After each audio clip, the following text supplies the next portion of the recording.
Essa discussão jurídica, esse seminário sobre o tema proposto, é muito importante a gente começar introduzindo a ADPF 54.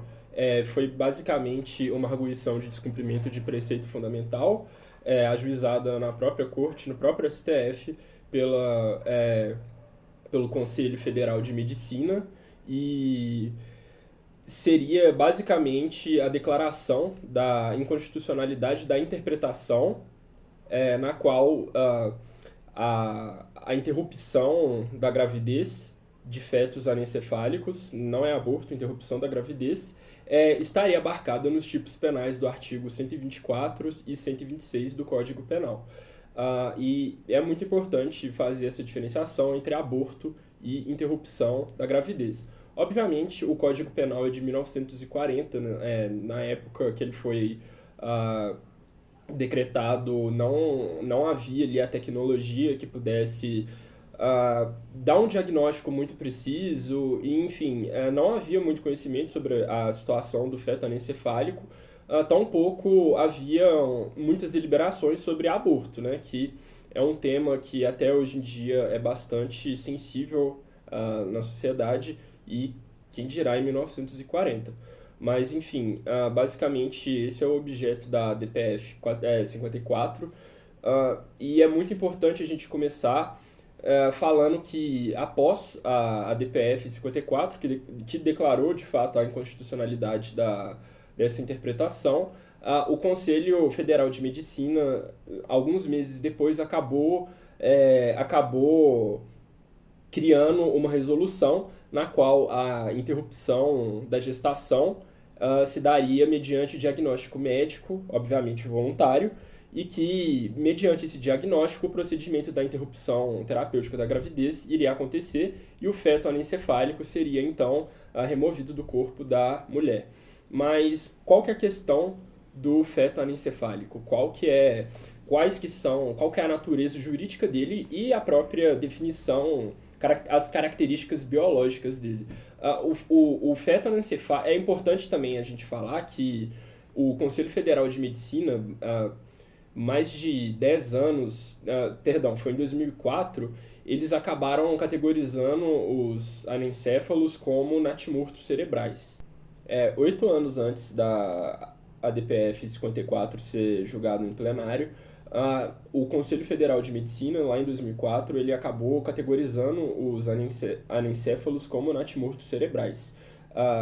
E, basicamente, o entendimento da comunidade médica brasileira é que a anencefalia é uma malformação letal. Significa que o feto que está acometido pela condição biológica, ele vai carecer de substratos neurológicos. Basicamente, ele possui uma malformação cerebral, e malformação no sistema nervoso central como um todo.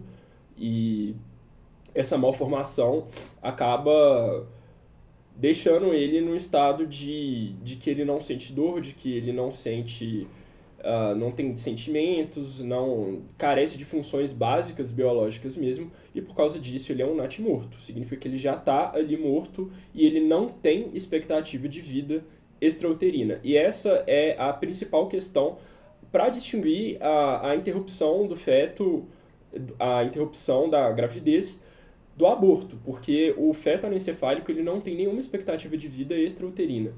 Então, eles são incapazes de sentirem dor, por causa disso é um tema muito relevante de ser levantado também.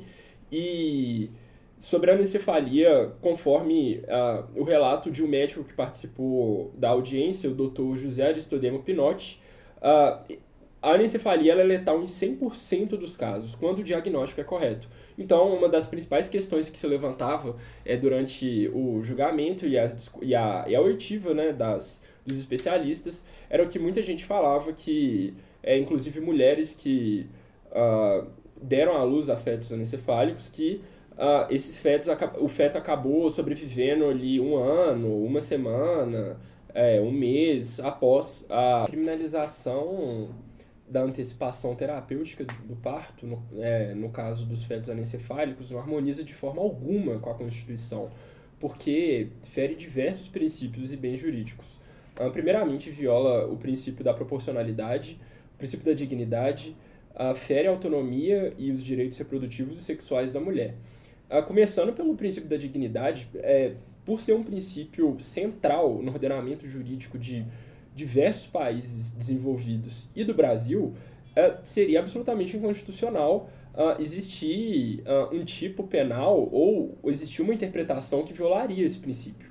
Em segundo lugar, viola o princípio da proporcionalidade, que também é bem grave, porque, primeiramente, que a própria criminalização do aborto, no geral, já é inócua quanto ao seu objetivo, porque ele não cumpre com o seu objetivo central e fundamental, que é tutelar a vida do nascituro. Porque, mesmo que é criminalizado, obviamente, os casos de aborto são elevadíssimos, acontecem muitas mortes e muitos custos sociais, como os próprios ministros rotularam, e ele é inócuo ao seu objetivo principal, porque a vida do nascituro não está sendo mais tutelada com a criminalização do aborto. Talvez se houvesse um investimento em medidas alternativas, por exemplo, no auxílio financeiro às famílias que estão aguardando um bebê, um filho, há um investimento em políticas públicas, em políticas de promoção de educação sexual, ao investimento em postos de saúde, enfim, na estrutura pública de saúde, claramente a vida do nascituro seria tutelada de uma forma mais eficaz. E, bom, esse tema reflete ainda mais o tanto que a cidadania do brasileiro mais leigo é algo frágil, porque isso reflete justamente as desigualdades sociais. Por exemplo, o direito penal ele é extremamente seletivo, porque né, quem tem mais condição financeira vai acabar optando por métodos de aborto mais seguros, talvez viajando para outro país, talvez escolhendo uma clínica que tem um procedimento seguro obviamente, sutil, enquanto as pessoas pobres acabariam por escolher métodos arriscados, clínicas de aborto que não têm, assim, qualquer qualidade, segurança, isso acaba trazendo danos sociais extremamente altos, o que questiona a própria criminalização do aborto. E no caso em questão de fetos anencefálicos, é uma discussão ainda mais delicada, porque a gente não está falando de um feto normal que tem vida extrauterina, a gente está falando de um feto natimorto, que não vai ter ali nenhuma expectativa de vida extrauterina, que é, conforme o relato médico, letal em 100% dos casos quando corretamente diagnosticado. E essa é a questão do princípio da proporcionalidade, que essa tutela a vida do nascituro, que no caso do anencéfalo tutela a vida do natimorto, não tem ali. Você vai estar criando altos custos sociais, ao mesmo tempo que vai estar causando diversos perigos à vida da mulher e os custos sociais, enquanto está tratando de um natimorto, de alguém que não tem nenhuma expectativa de vida extrauterina. Os levantados na discussão sobre a DPF 54 são extremamente relevantes porque eles também fundamentaram uma decisão importantíssima do STF, um precedente que foi aberto pela corte, que num caso talvez inédito, que foi o habeas corpus 124.306, no qual os ministros acabaram de ofício concedendo habeas corpus para um casal que estava preso preventivamente pela interrupção da gravidez.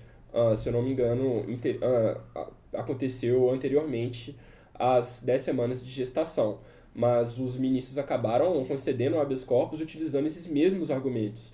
Porque, de fato, não existe nenhum país desenvolvido hoje, até mesmo nos Estados Unidos, que criminalize, no geral, o aborto, que acabe tipificando essa conduta como penalmente relevante, porque é algo totalmente inócuo.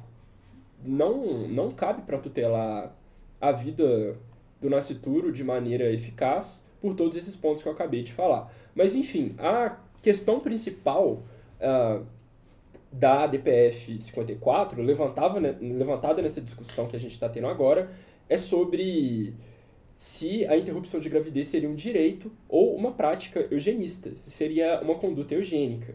E isso é. Levantar a tese de eugenia, nesse caso, é algo totalmente incabível, é algo totalmente surreal, porque não faz nenhum sentido, né? Lembrando que a eugenia faz parte, conforme o próprio ministro Barroso levantou no julgamento, a eugenia é um projeto político ou uma ideologia. Ela sempre vai fazer parte desses dois. Foi a ideologia que fundamentou o nazismo, o fascismo e esteve muito presente no Brasil também. Essa ideologia, eu não sei quando ela surgiu, né? Não se acha estudos falando de onde ou quando ela surgiu, mas o que é inegável é que ela ganhou muita força entre o século XIX e o século XX, com a ascensão as teorias pseudocientíficas, darwinismo social, racismo, todas aquelas correntes trazidas pelo positivismo, né, que primeiro foram instauradas ali na Europa e depois acabaram chegando ao Brasil. A eugenia faz parte dela. E a eugenia consiste, né, utilizando ali um conhecimento ali misturado da genética com a biologia, darwinismo social. É uma corrente de pensamento que baseia na seleção genética de indivíduos. E, assim, de maneira prática, em síntese, a eugenia seria a seleção, basicamente o assassinato de pessoas deficientes, físicas, psicológicas, deficientes, seriam exterminados em prol de uma política de seleção de apenas os indivíduos que não tenham nenhuma deficiência acabariam sobrevivendo e se reproduzindo. É basicamente uma seleção em que se eliminaria os deficientes e deixaria os indivíduos ali saudáveis. E colocar o eugenismo nessa discussão não faz nenhum sentido, porque, como eu falei anteriormente, o feto anencefálico ele é um natimorto, ele já está morto. Então não tem como selecionar, matar, exterminar o anencefálico, porque ele já está morto, ele não vai ter uma expectativa de vida extrauterina.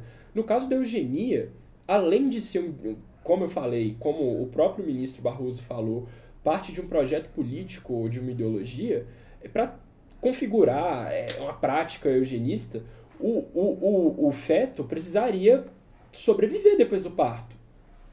E não é o caso. O feto anencefálico ele já está morto. Não tem como haver uma seleção, porque ele já vai morrer. Ele já foi selecionado. É justamente essa a questão. Não faz nenhum sentido.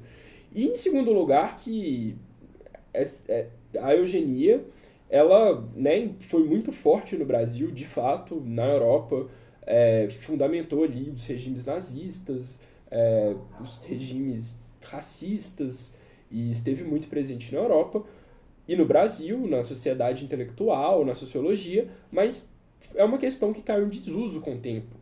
Não há de se falar eugenia no Estado democrático de direito. É uma prática totalmente inaceitável, é uma prática inconstitucional e que, obviamente, é crime.